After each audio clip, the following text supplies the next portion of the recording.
Pode alguém ter raiva de outra pessoa simplesmente porque ela é simples? Vamos falar um pouquinho sobre isso na palavra de hoje.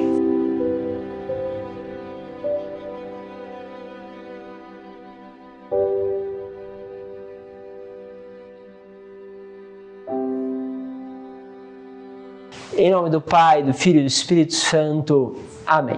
Bom, eu quero pegar com vocês a palavra hoje que está em Atos dos Apóstolos, capítulo 5, versículo 17 ao 26. A palavra diz o seguinte: naqueles dias levantaram-se o sumo sacerdote e todos do seu partido, isto é, o partido dos saduceus, cheios de raiva, mandaram prender os apóstolos e lançá-los na cadeia pública. Porém, durante a noite, o anjo do Senhor abriu as portas da prisão e fez sair, dizendo: ide falar ao povo no templo sobre tudo o que se refere a este modo de viver. E eles obedeceram e ao amanhecer entraram no templo e começaram a ensinar. O sumo sacerdote chegou com seus partidários e convocou o sinédrio e o conselho formado pelas pessoas importantes do povo de Israel. Então mandaram buscar os apóstolos à prisão. Mas ao chegarem à prisão, os servos não os encontraram e voltaram dizendo: encontramos a prisão fechada com toda a segurança e os guardas estavam postos na frente da porta. Mas quando abrimos a porta, não encontramos ninguém lá dentro. Ao ouvirem esta notícia, o chefe da guarda do templo e o sumo sacerdote não sabiam o que pensar e perguntavam-se o que poderia ter acontecido. Chegou alguém que lhes disse: os homens que vós colocaste na prisão estão no templo ensinando o povo. Então o chefe da guarda do templo saiu com os guardas e trouxe os apóstolos, mas sem violência, porque eles tinham medo que o povo atacasse com pedras. Palavra do Senhor. Ou seja, se não fosse o povo, provavelmente os apóstolos teriam aqui sofrido demasiadamente, porque eles estavam enfurecidos com aquilo que estava acontecendo. Enfim, eles prenderam justamente os apóstolos para que pudessem parar de falar. João e Pedro estavam nessa situação de prisão. E aí você percebe o seguinte: eles chamaram então as pessoas importantes da cidade. E aí mandaram pegar os apóstolos para justamente colocar diante dessas pessoas importantes. Imagine o que deve ter sido para eles quando mandaram buscar e não encontraram. E simplesmente estava tudo correto, os guardas estavam lá, a prisão estava fechada, mas eles não estavam. E não sabiam como explicar tudo isso. Deve ter sido uma loucura. Porém, há uma chave aqui. O anjo solta eles porque queria que eles continuassem a explicar este modo de viver. Ou seja, nós meditamos há um tempo atrás justamente sobre esta dinâmica de viver com uma vida em comum. E o anjo queria que se falasse da vivência dessa vida em comum. E isso, lógico, além da proclamação do nome do Senhor, vocês vão ver na homilia de amanhã, que era a fonte, todas as outras coisas passavam a ser incompreensível justamente para aquelas pessoas. Afinal de contas, quando você começa a chamar a atenção para si, em geral, vamos dizer assim, os apóstolos estavam chamando a atenção, estavam acontecendo muitos sinais. Logo, as pessoas pensam no poder, ou seja, no destaque. E aí quando você vai ver a vida daquelas pessoas, não tem destaque, elas estão no meio das outras como mais uma, elas estão no meio justamente vivendo com uma forma simples, não há nenhum outro destaque. Lembro uma vez que me levaram justamente para conversar com o pastor, para ver se eu não fazia a loucura de entrar numa comunidade, de ter tudo em comum.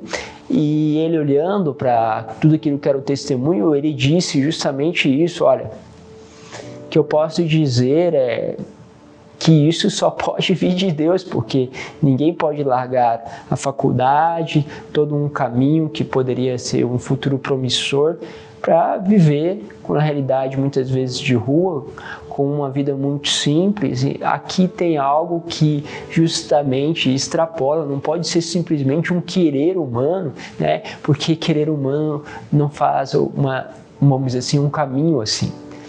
Então o que acontecia? O próprio testemunho da vida dos apóstolos era uma afronta.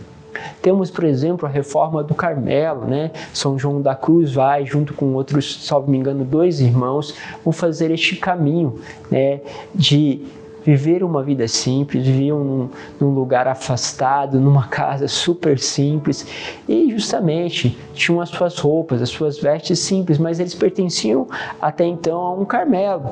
E os outros do Carmelo, os outros carmelitas, que já é uma tradição bem mais antiga lá de Elias, tinham seus hábitos, tinham já a sua vida estruturada, e era justamente a reforma, ela previa uma vida simples, uma vida pobre. O que aconteceu à medida que eles estavam vivendo assim, pedindo esmola, pedindo doação para as pessoas?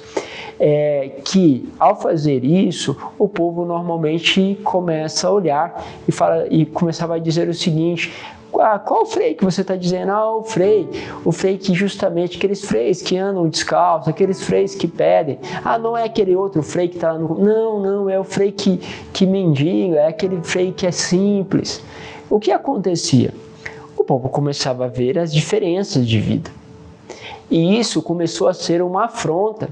Mas não que São João da Cruz tivesse afrontado seus irmãos. Pelo contrário, o simples fato de viver uma vida simples causava indignação aos outros, porque era como se colocasse contra eles, mas ele não tinha se colocado contra eles. Mas como ele vivia de uma forma que a vida que se estava lá era afrontada, ou seja, o povo começava a comparar, isso era algo que eles queriam calar. Não é à toa que levam justamente São João da Cruz, prendem, fazem com ele uma tortura para que ele pudesse renunciar à reforma.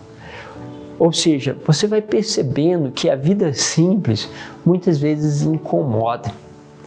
Aquela vida simples vai mostrando o que é essencial e o que nós perdemos da nossa essenciabilidade. Nem sei se eu posso usar essa palavra, se essa palavra existe, mas o que é essencial?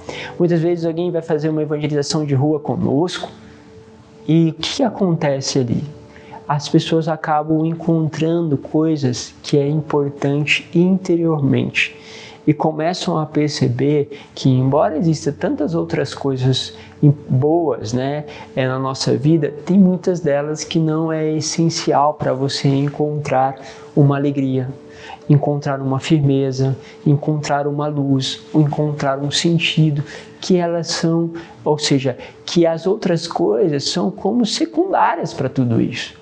E quando se vai fazendo isso, vai percebendo que a vida é muito mais simples, que a vida é justamente mais interior e que essa interioridade de relacionamento com Deus provoca em nós um encontro com aquilo que é fundamental. Isso faz a gente também se perguntar: será que eu tenho vivido uma vida simples? Será que eu tenho encontrado o que é essencial?